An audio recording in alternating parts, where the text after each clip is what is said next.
Ahoj priatelia! Dnes máme veľmi zaujímavú tému. Aktualizovaný Dacia Jogger dostal novú vrcholnú hybridnú verziu, ktorá fakticky nahrádza predchádzajúcu hybrid a ponúka modernejší pohonný systém a obnovený dizajn. Celkový výkon systému dosahuje až 158 koní, čo je výrazné zlepšenie pre rodinné kombi zamerané na praktickosť a úspornosť. Hybridný systém je založený na benzínovom motore s objemom 1,8 litra, ktorý spolupracuje s dvoma elektromotormi a kompaktnou batériou s kapacitou približne 1,4 kWh, čo umožňuje efektívne využitie elektrického pohonu v meste a zníženie spotreby paliva.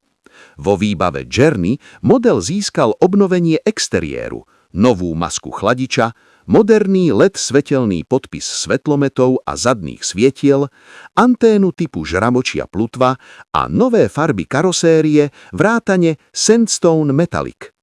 Interiér si zachováva svoju hlavnú výhodu, praktickú konfiguráciu so 7 sedadlami, ale je technologickejší vďaka 7-palcovému digitálnemu prístrojovému panelu a centrálnemu 10-palcovému dotykovému displeju multimediálneho systému s bezdrôtovým pripojením smartfónov.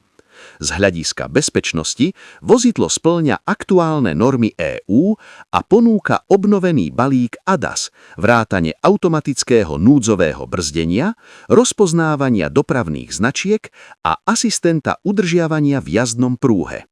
Reálna spotreba paliva sa v kombinovanom cykle zvyčajne pohybuje okolo 4,5 až 5,5 litrov na 100 kilometrov v závislosti od štýlu jazdy a podmienok, pričom v meste hybridný systém umožňuje ešte väčšie úspory vďaka častému využívaniu elektrického pohonu.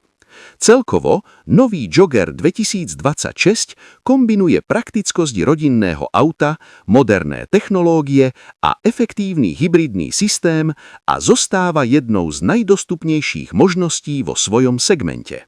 Ďakujeme za sledovanie, osobitné poďakovanie za lajky. Prihláste sa na odber, ak máte radi autá. Dovidenia.